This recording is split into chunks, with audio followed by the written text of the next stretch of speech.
Good morning, everybody, and welcome to the Monday Motivation Spotlight. Another Monday, another week of inspiration, like every week where we inspire and show inspiring guests, business owners, nonprofits, or individuals in Israel making a difference. I'm Lesley Kaplan, welcoming you here today.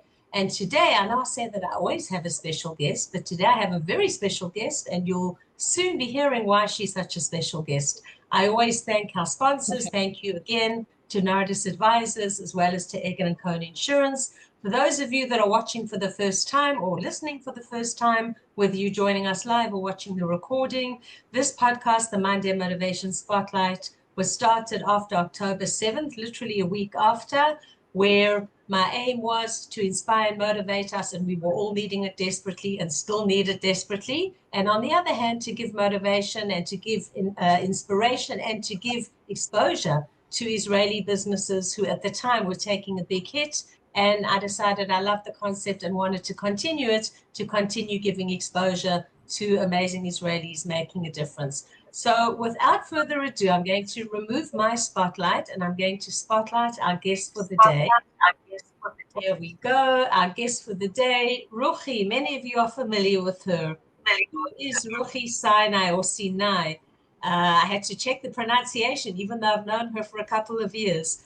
Roochie and I are friends. You can see her beautiful background on the side, her beautiful work. She's a glass mosaic artist based in Jerusalem. She has a studio in Hutzot Hayotzer. She turned her hobby into a second career. She was working in the educational field for many, many years, and then decided to turn this beautiful career of mosaic and glass making into, or a hobby into a career. And she gives workshops, she works with a lot of nonprofits. She'll tell you everything that she does. And she also takes on commission pieces. And I actually just want to, for a moment, just before I actually say the other bit that I wanted to say, I just want to spotlight on myself too, and just to show you, this is one of the beautiful things. We think of Roochie every single Shabbat. We have her beautiful challah board that she gave us. So Roochie, thank you so much. Literally every single Shabbat you are in our minds. I just had to show that. And I'm now going to spotlight you again and take it away from me. And the other reason why Roochie is very fond in our hearts, most of you don't know that Roochie was the one, or many of you don't know, Roochie was the one that introduced my husband and I. So although she's a glass mosaic maker, she's not an official shadchanit. She did do her bit of shadchanit and matchmaking work, and she set the two of us up, which was amazing. And actually, the funny story we said we tell was when I when I held up the challah board, is that your Roochie was of course she was at our wedding because she set us up. And when she gave us a wedding gift, my husband, who I know we were saying, oh, can we say something? He said, well, thank you for the gift, but we'd actually really rather have one of your beautiful glass pieces. So that's where we gave her back the wedding gift that she gave us, and she gave us what we wanted and chose the design and everything. So Roochie, it's a pleasure to host you on our show today. I'm delighted. So share with us, tell us what you do, your beautiful work, and just about your aliyah, your life in Israel. Okay. I made aliyah a million years ago. My family all came on aliyah from New York. I was 23 at the time. I was a graphic artist at the time. Since then, many, many lives have gone on. Since coming to Yerushalayim, I raised my kids in Efrat. I was an English teacher there, and I did mosaics as a hobby. And actually, this is a great story. One day I was walking with my son in Hutzot Hayotzer. We were just looking at the galleries, and I was chatting up with one of the owners, a very good friend of mine now. And she said, well, why don't you come here for an internship and get you started? And she got me into this whole to Hutzot Hayotzer. It started with the fairs. It started with the municipality giving me workshops to do. And then they offered me my studio here. And I keep thanking her. And she said, well, Roochie, I offer it to a lot of people, but not everybody says yes. So I'm just, for everybody, you have opportunities. If you don't say yes, you can't blame it on somebody else. You have to say yes and you go with it. And I said yes, and I retired from what I was doing previously. And I segued into this, and I've been loving it. And a big part of what I do is, as Lesley said before, is that I give. I like to give to others. And my workshops is the Kobe Mandel Foundation, which I'm sure many of you are familiar with. Actually, Sherry was spotlighted a few weeks ago. And through them, I have been working for many years with bereaved mothers. And recently, I'm working with mothers of soldiers who were killed in Hutzot Hayotzer. And now we're opening it to wives. It'll be every other week, wives of soldiers who were killed in this war. Because I feel that I have a lot to offer. And the avira, the atmosphere in the studio is very calming. There's no news on. I only put on very soft Israeli music. And I basically leave them alone because the concept of mosaics is to take broken pieces and put them and make a whole. And that's our lives, and that's their lives especially. That we're taking broken pieces to make a whole. And it's very therapeutic. I'm not a therapist, but I just give them that space to do it. And it's been really successful and wonderful. And part of the what I do here is also I opened it to Amit, which is for miluvimniks who have been over a certain amount of days, and they get to choose different therapies. And many of them have been coming here and having great experience meeting them. And I feel fortunate to be part of what I'm doing in my studio. And aside from that, of course, I have regular paying people who come, and they come with families, and they come for chagim and have commissions. Right now I have a commission in a shul doing steps up an outdoor pavilion that they have. And I feel very fortunate that Hashem gave me a gift of being here and being part of the most beautiful part of Yerushalayim. And I'm grateful for everything that God gives me. And I don't complain about the things he didn't, but that's okay. So, and I feel fortunate. So, and I'm very happy to be here today. Right, no, absolutely. And I think it's also a perfect time that in terms of, like you said, you do rebuilding and you put the pieces together with your mosaics. Yeah. So Yes. during these 9 days, it couldn't actually be, you couldn't actually be a better Right. guest, because that's exactly That's what right. you do. You build, rebuild, put things together, Rebuild. put pieces Right. together. Right. Physically with actually joining pieces, but also helping people rebuild their lives in that sense, some of them. Absolutely. Absolutely. And as we talked about before behind the scenes about resiliency, that the only way Am Yisrael is what it is, and that continues to be so, is because we're resilient people, that no matter what they do to us, and God forbid they do worse to us, we get up and keep moving and keep doing and keep giving, because that's who we are. And without that, we wouldn't be a nation.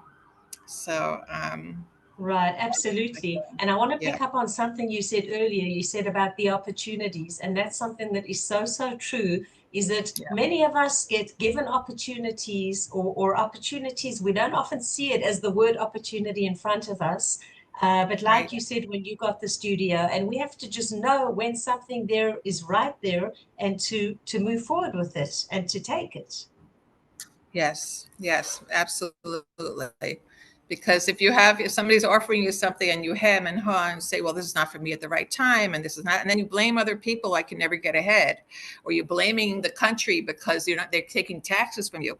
Like Baruch Hashem, you're getting taxed, you're making a living. So it's like all the complaining is not going to help you, but your drive and your motivation and your willingness to be part of something is going to get you ahead and make you happy. So Absolutely. And yeah, that takes me back. It reminds me of a conversation that we had a couple of years ago. I don't remember the exact wording, but when you said something like you never know what you're missing until you're in there or something, whether it was with our that's right. lives Right, I or remember. Yeah, I moving did. Well, I on. was living in a frat. I didn't know what I was missing by not living in Yerushalayim, and I took it by storm because it was like there's life outside of a yeshuv. So, and I'm really Right, enjoying absolutely. And whether it's moving to a certain place, I guess we can say the same thing here, right. or You just with just moved. anything in our lives, Yeah. is that, but we Nachal. have to be open to allowing it to happen Right. in order to Right. move forward. And you can't just sit and let things happen. You have to make them happen. So Right, as right, far as like a absolutely. community, also Freddie and I were part of a singles community for a long time, and then you also joined, and we had a vibrant. We still have, because we try to help each other and take care of each other. People shouldn't be alone Shabbat, and we make it. You make it. You can't wait for someone to say, "Come join us." You have to make it. And that's life. Exactly. With our kids We used to also. love all our evenings together, Friday nights together, Yes. Yeah. sometimes It Shabbat was always lunch. There's fun. a Yeah. fabulous People watching community in out. Yeah. Jerusalem. That's true. Watching out for others. And with our children also, we have to be flexible. They choose their own paths, and, we have to be open to change, as you said. Right, right. So tell us a little bit about even before Aliyah. What brought you to live in Israel? You grew up, remind My us, where sister's in New actually York? Where did you grow up? I grew up in New York to immigrant parents. My parents were from Europe, from Eastern Europe, from Poland and Germany, and I grew up in a Yiddish-speaking home. We were 6 kids. Nettie is actually, my sister is online right now too. She's here. She lives in Arnona, and my parents actually had moved to Israel during the war. I mean, they got to Israel. They didn't move. They were sent to Israel through the war in different aspects. And they met here. And then they had an opportunity in 1952, I think, to go to America. And they did, because they had some sponsors, but they hated America. So it took them 30 years to get back. So all we heard in our lives is Israel, Israel, Israel. 2 of my sisters had gone already with their families, and we all follow. I still have 2 siblings who are here and there. They're trying to get here permanently. But most of us are here. Our children are here. And we're very staunch. I'm a very staunch Zionist. One of my kids lives in California, which I'm sad about. I want him to be here. But, as I said, we have to be flexible. So I'm proud to be here. And you never know what tomorrow can bring. The rest of the family's here, and you never know what Absolutely. No pressure. You accept. Acceptance is how we learn how to do. Right, Yeah. exactly. Yeah. Now, also, I want to take you through, for many years, you were an educator. You were an English teacher. Am I right? I think you also, at one stage, head of an English department. Yeah, I always headed the English department. I was in elementary school in Efrat, in the boys' school. I wrote at Sion Banim for 10 years. And I was working there simultaneously with Or Torah Stone High School, which turned into Oriah High School. And I was the Rekezet there, the coordinator there. And I'm actually still teaching in the Nisui High School. I have one quick class because I do love it, and I love the kids. I love getting them ahead, motivating. And it's very close to my studio, so it's very conveniently located, and to my home in Katamon. And I'm very fortunate to have careers that I've always loved, and that kept me at home for part of the time, because even though I worked really hard, I had the vacations with my kids, and I was raising 5 kids by myself. And it was beneficial to me to have a stable job with time for my kids. And so that, those are also gifts that Hashem gave me, that I was able to have, professions that I loved, and that gave me parnasa, and that I was able to raise my kids. So, and I hope they're raised okay. That's so important. That's so important. Yeah. So while you were, all the years that you were an educator, you were dabbling in mosaics as a hobby, am I right? Yeah. From when did you said about Hutzot Hayotzer that you visited, and that's where, no, that was actually at a later stage. Well, every year I went to Hutzot Hayotzer, but for the fair, but also for the music concerts, because they were really cheap at the time. Like, they were 60 shekels at the time. Now they're 120, which is also okay. But they were 60 shekels. I used to come from Efrat, like, to many of them, and I love the fair. And now I'm part of Hutzot Hayotzer. So although I don't have a stand downstairs with the fair, we have some of us up here in the main galleries put out stands and do small crafts with the people for certain nights. And otherwise, our studios are open for during the whole Hutzot Hayotzer for the fair. And people come in, and they can either join the workshop or not, or look around. And we're part of it the whole year. So so some of us are down there selling their wares or their art, and some of us are having workshops upstairs. So join us there. We'll be there. And we're always happy to see people. Leslie and Freddie were there like last year, 2 years ago, and they'll be back this year. Right. The truth is, I haven't, since I made Aliyah, since I was aware of Hutzot Hayotzer, There was only 1 year that I had to miss, sadly, because my son was in the hospital with surgery, that we Oh, just so that was a couldn't good get there. But excuse. otherwise, Yeah. every single Yeah. year, it's my favorite event of the year. I Right. And you always look also about weren't, 2 months living in before, a, and I yeah, look to see if the schedule's up and everything, and which one to that's buy, out. which one to get tickets for. Right. And you also came from out of Yerushalayim. Exactly. Yeah. Like now Yeah, that we we're made an living out effort. of Jerusalem, I still consider Right. myself Chetzi Yerushalmit, but Yes. it doesn't stop me coming and being part of this fabulous festival. Yeah, So it's a fabulous festival. Yeah, and a lot of effort is put into it, and it's I mean, anyone who has never been there should definitely come. And definitely. if you If you have been haven't there, been then you know there, that you want go. to come. It's the festival of the year for sure. Yes, yes, that was actually my highlight of the year when I lived in Efrat. Now, Baruch Hashem, I have other highlights. Well, I'm here all year, so it's good. But yeah, that was definitely the highlight of my year. So Right, fabulous. So yeah. taking us back, tell us, when did you decide to turn your hobby into a career? Like, was it an aha moment? I remember us talking about the name and RaveMosaics, and you were building the website. Right, I remember. Right, you gave me good tips actually.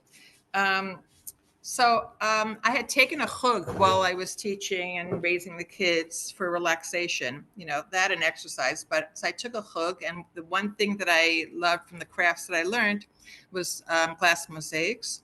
And because I'm a teacher and the kids were getting older, I had a lot of time in the summer, and I had a yard, and I set up a table and I worked on mosaics for myself, like every year, all the time.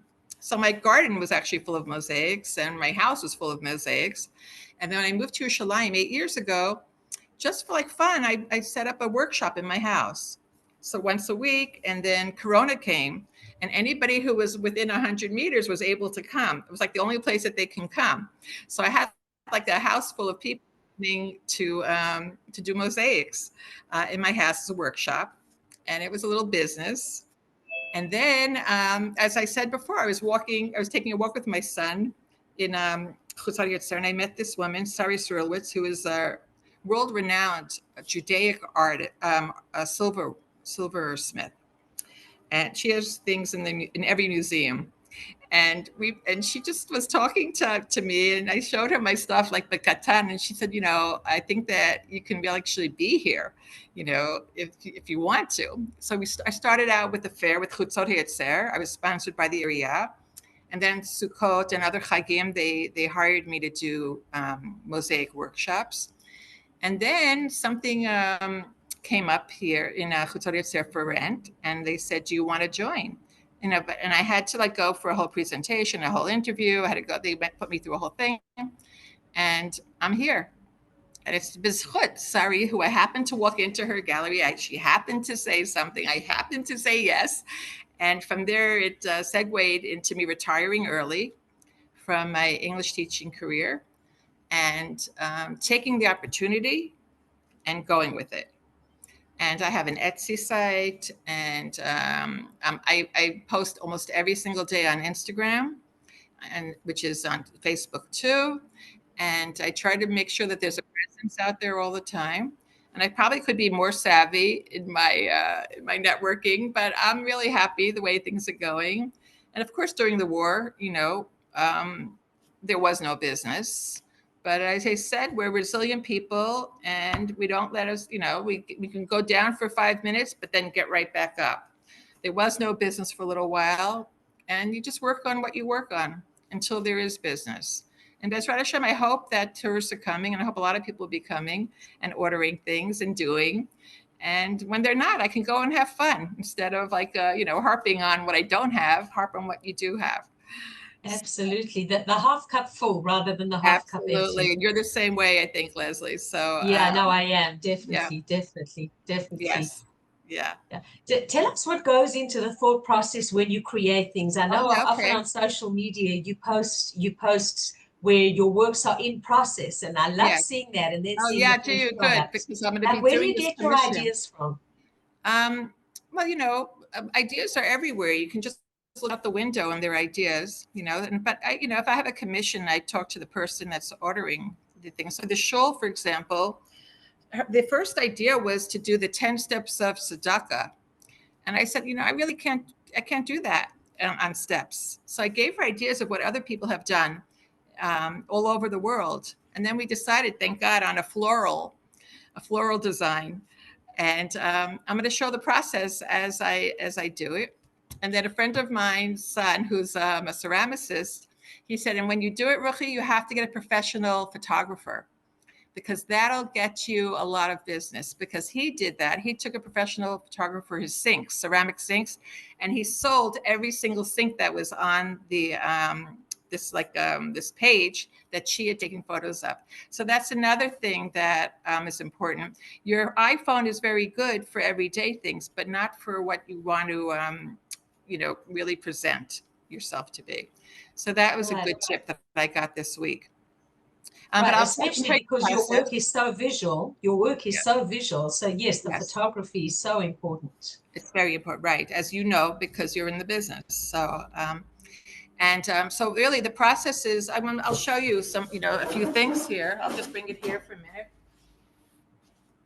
And while Roochie's bringing it, we can see her things in the background. You can see some of her beautiful work. Right. She does pictures. You even do, one of our friends bought a glass table from you, which I'm sure you remember. Oh, yes. In Netanya, he has Yes, the glass table. Holding up. Yeah. So I think he turned it into a picture, if I'm not mistaken. I think that was better because the water was not going to be very good for it. I hope he did. I'll contact him. So anyway, we start with big sheets of glass, which I cut up to smaller pieces. And I use a tool like this, and we cut them into pieces, like you see, like little pieces.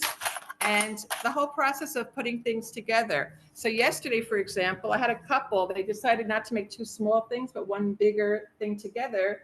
And in 2.5 hours, they made this beautiful piece. So I was very impressed with them.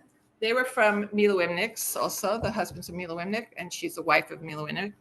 So they made this, and they left it here so that I can grout it, and then they'll come pick it up next week. And that's what I do here. And you also sometimes put glass on top, like what you did for a challah board, that you actually had the whole process with glass. You don't have to, but it's not a challah board. They want to hang it up. So depending on what they want to do with it, it can be practical and it can be beautiful. So whatever, and it can be both. But the process of cutting with this, it's called a chach-chach because of the sound it makes. Is very satisfying because you're breaking something, and that's always fun for people to do. And you have permission to break something. Therapeutic to break and then to put it together. And then put things together again. So that's what we do here. And I'm really hands off. I show everybody what to do. I said, I'm going to leave you alone, but I will come to make sure that you're doing things correctly. And I say, no yuccas allowed.